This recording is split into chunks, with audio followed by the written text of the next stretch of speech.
Here is probably the number one strategy to get your Etsy business to grow, to get the elusive traffic, to get the elusive sales. But it's not going to be easy. Most things in life that are worth something are not easy to get, not easy to achieve, which is why the majority of people do not get them. I hope that is not the case for you. That's why I'm doing this episode. That's why I want to give you this strategy so that you have a framework to reach your goals and get the success that you want to get out of your Etsy business. If you don't know who I am, LL, I help Etsy sellers start, build, and grow their businesses. If you want a fun way to learn and reach your Etsy goals, join the Etsy Games. There's a link below. All right, so let's dive into this. Most Etsy sellers struggle with what to do in their business. They flounder and they are often unproductive, spending time on minutia that won't move your business forward, which is a huge waste. And we don't want to waste time. Time is finite. We don't have a lot of it, so why not wait? We don't want to waste it. Let's not waste it. So with that being said, I want to give you a way to organize your time and with a strategy structured so that you can grow your Etsy business a lot faster. And it will 100% work if you are consistent with this. If you're doing this day in and day out, that's the only way that this is going to work. All right, so this is the rule of 200. This is what I want you doing every single day in your business. Again, if you want to grow as fast as possible. The rule of 200. What is this rule of 200? Let's break it down so you know exactly what to do and you can kind of start this today if it's something that you want to do. So the first part of this rule of 200 is, so this is 200 minutes, right? How we are spending our time, how we're structuring our time strategically. So the first 100 minutes, we are going to focus on new listings. Again, this is not going to be broad, like new listings. Like, what do I mean by that? So I want to give you the specific underlying things of what I'm talking about. And that may seem like a lot of time. You're like, 100 minutes a day is a lot of time. Well, it's not as much time as you think when things are kind of broken out strategically that I'm gonna break out for you. This plan for your new listings will help you do stuff, my favorite term is willy-nilly. We don't want to do stuff willy-nilly. We want to do things structured. So there should always be a why behind why you're doing stuff, and that's what I want to give you with this. We want to do things with a purpose, not just throw mud on the wall and waste time doing them. So how I would break out this 100 minutes is I would spend 20 minutes, the first 20 minutes or whatever, 20 minutes out of this 100 minutes, we're gonna focus on researching new products. So we're just gonna put research. So this is kind of the special sauce that goes into actually releasing stuff on Etsy that's going to sell based on research. So we're going to research, okay, what are some new products that we can launch based on other stuff out there in the marketplace that has done well. We're going to look up keywords that are doing well that we can relate to our products to help describe our products. We can also look at trends and capitalize on trends that are doing well if it relates to what we're selling, or if it's a trend that's in our niche, maybe we want to do a new product based on that trend. So you can use tools such as Alora, there's eRank, there's a bunch of tools out there to look at. They'll let you look at trends, they'll let you look at keywords, they'll let you look at competition, or you can just use the Etsy platform and see what is out there, look for products, look for best sellers. You can search for best sellers out there on the Etsy platform to see what's doing well, and that's going to tell you a story of, okay, these best sellers or these listings are selling a lot, and it's similar to what I'm selling. Can I do the same thing? You're not going to copy them, but you're going to use it as inspiration. If dog stuff starts selling really well and you sell dog stuff, okay, let's sell more of the dog stuff that's doing really well. That's within your specific niche, your special sauce. So we're going to use that as a guide. We're not going to put blinders on and just kind of throw up new products and be like, well, I hope this does well. That's what a lot of people do. And guess what? Those products don't do well because you have no information behind it. You have no clue if they even have the chance of doing well. So we want to at least give ourselves a fighting chance. We want to get an at bat. We may not hit a home run, but we at least want to get in the game and have the opportunity. And that's where this 20 minutes of research will help us. Another good trend tool is Google Trends. If you just search in Google, you can do Google Trends. That's gonna be really broad, but some of it could apply. That's gonna be, the broadness is like any trend that's happening, news, a lot of news stuff. But there may be seasonal stuff, there may be other stuff that you can kind of work into what you're selling. It may help you, at least give you some ideas. So that's the first 20 minutes that we want to focus on. The next 20 minutes, we want to focus looking at our shop listing stats, all right, to determine a couple of things. So we often don't pay attention to our stats, and we really should. So if you look at your stats, you can see, you can deduce, if I'm going to use some fancy terms here, what is doing well. You can see what is doing well by what is bringing in traffic and or sales. That's telling us a story. That's giving us breadcrumbs. So if you have something that's making sales, okay, we know that that's doing well, people like that thing. Can we do other products similar to that that will also have the opportunity of doing well? Maybe you don't have any sales yet, but what's bringing in traffic? Maybe you have some listings that are bringing in a good bit of traffic, good chunk of traffic, 20 visits, 30 visits. They're just not enough traffic to have a sale yet, but that's still telling you something, like people are clicking into the listing, maybe they're favoring it. So that gives you some breadcrumbs. Maybe we want to do more listings. Maybe we're just missing the mark. Maybe we need to do some more listings that are similar, and maybe those will make sales. And then you can dive into the stats and see which keywords are bringing in traffic. And that tells us, okay, people are clicking into these keywords. They're clearly looking for what I have related to these keywords. I should do more listings with these keywords. So it's a multifaceted approach to looking at your stuff, what's doing well. And you want to always be doing this. And that's why this should be part of your daily strategy, is kind of paying attention to what's doing well, what's selling, what's not selling.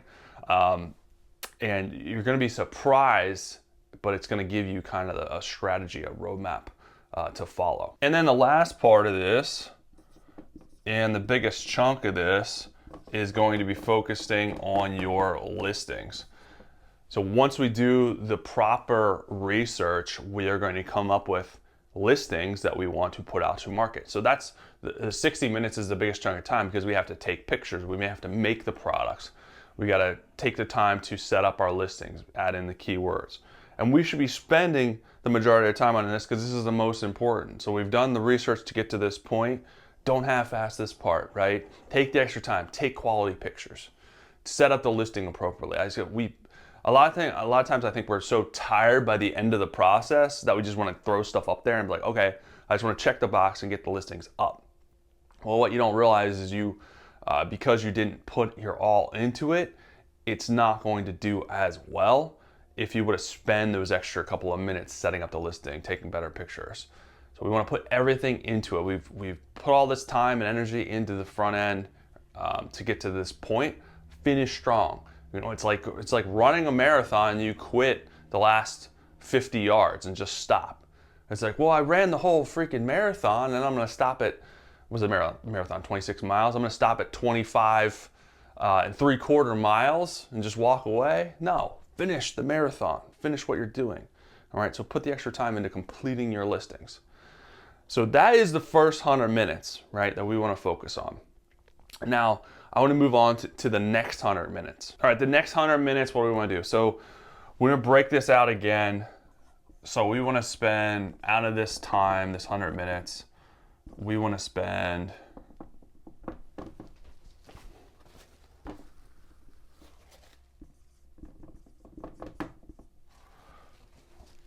out of this 100 minutes, we want to spend 40 minutes a day on old listings. And as you're, maybe you're just getting started, but as you're doing that first 100 minutes, your shop's going to grow. So you're going to have more and more old listings to kind of sift through.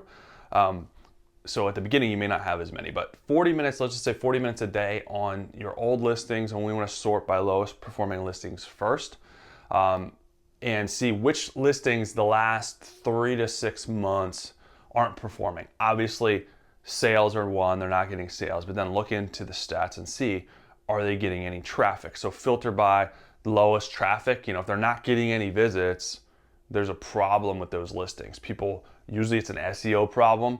They're not finding the listing, or they're not clicking into the listing. So it could be a pictures problem, or it could be an SEO problem if you got low visits. So sort by that first, and then start working through on changing those old listings. Look at the pictures. Do they need updated? See what your competition is doing. How do their pictures look? You know, a lot of times pictures are too blurry, too dark, too much stuff in the picture. Change your keywords, do more keyword research, change around your keywords, the order of your keywords, the structure, the strategy that you're using for your keywords. Improve the listing. So maybe when you first started, you didn't know what you know now. So you have to go back and kind of redo things. I had to do it. I had to redo hundreds and hundreds of listings because I went back after I actually took the time to learn. And I'm like, man, these listings are hot garbage. Like, this is complete crap. So I have to change them completely and restructure them completely to the new stuff that I know for SEO optimization, the stuff that I know it works. So spend that 40 minutes looking at your old stuff, seeing what you can tweak, what you can change. Again, if you do make those changes, you're not making those changes frequently, right? You may go back and start sorting through and make changes, and then let it go for another couple of months before you make any more changes. Don't like change them this week and then go back and change it again next week and the next week. That could hurt your performance. And the algorithm's like, what the heck, man? I don't know what to do. So just be strategic with how you're doing that. All right, the next 60 minutes of this 100 minutes, we are going to, we're going to spend on promotion. We're just going to put marketing and promotion. So this is a pretty big chunk of time because I think it is really important if you really want to start to get things to grow in your shop. And this is a layer that you may want to add in once you get used to the other stuff. But I think if you really want to start growing, this is a layer that's necessary to start marketing and promoting your shop.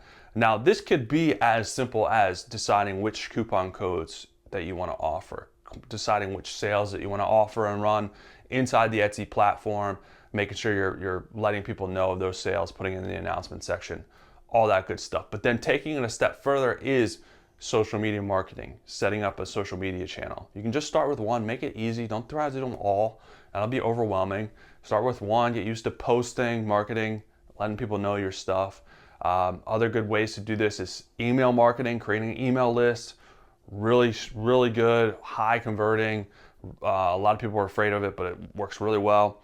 You know, starting a blog, starting a YouTube channel. So these are all things that you can do to start marketing your stuff and start to work on sending traffic to your own stuff and not just always count on Etsy and trying to capitalize on Etsy traffic, which is a good plan. You can get a lot of traffic from Etsy if you're doing things right, but there's no reason why you can't start to market your stuff outside of Etsy to kind of see how it does, see how it takes hold. It also adds a little bit more legitimacy if you have a Facebook business page, you can share on Etsy. You can put that in your links section of your Etsy shop. So little things like that can add a little bit more legitimacy and social proof to what you're doing. So that is a layer that could be very time consuming when you're ready for it. So that's why I have it at the 60 minutes. So that is the framework. I mean, this stuff is going to literally, if you're doing it and you're consistent at it, I have it daily, it will force your shop and business to grow. The hard part is doing it consistently, doing it every day. And I know most of you guys are probably thinking, I don't have 200 minutes a day to spend on this, or it seems too hard. I'm not gonna be able to do this, whatever other negative thoughts. So first, that way of thinking will absolutely be why you never reach your goals on Etsy, right? This is a little bit of tough love for you. So we can't immediately bounce to like, I can't do this. That's not gonna help you. You know, growing up, when I was a kid and I would be, my dad wanted me to practice more or to put in a little extra work, a little bit of effort at practice because I played a lot of sports growing up. And I kind of pushed back on that because I was tired, I didn't want to do it. I was a kid. He would always throw the old Nike motto in there, just do it. And I hated it. I freaking hated it because I was like, oh God, it's like every time you hit me with this motto. But I hated it because he was right? We could be pushed back and be like, oh, I can't do this. But you know that doing this stuff is going to make you better. Putting in this time is going to help you grow. You know what I mean? if you're strategic about it and you know it's going to pay off for you. So we just got to do it. As much as we may hate it and not want to, we know that it's the right thing to do. But I do know realistically, right? Because I'm real, I know this is a significant amount of time. You know, we have jobs, full-time jobs, some of you, family, all the things, life gets in the way. But so realistically, the time factor could be an issue. So outside of, I just can't do it, you know what I mean? Think of how you can do it or how you can do some of it. So start small. So maybe you can't do the full 200 minutes. That's fine. So cut everything in half. Do a rule of 100. Everything I just talked about, cut in half. Start with a rule of 100. Or even scale it back. Do a fourth of it. Just cut it into a fourth and do rule of 50 minutes. I don't really care. This is just going to give you the ultimate structure to push you to your goals as fast as possible. But any bit of this strategy and this technique will get you closer to your goals. If you have to start smaller, that's fine. Then you can dedicate more and more time. You know, that's totally fine. That doing some of it is better than doing none of it and just throwing your hands up and being like, oh, I can't do it, so I'm just going to keep doing what I've always been doing, which is not getting you to your goals, and you're expecting a different result, which is the definition of insanity, right? So we have to do something different to get different results, to get positive results. But this is really hard, which is why most of you probably aren't going to do it, which I hope is not true. I really do. This is why I'm doing this, because I want to see this work for you. I want to see you put in that time and be strategic with your time so you can get your goals faster, get the traffic, get the sales.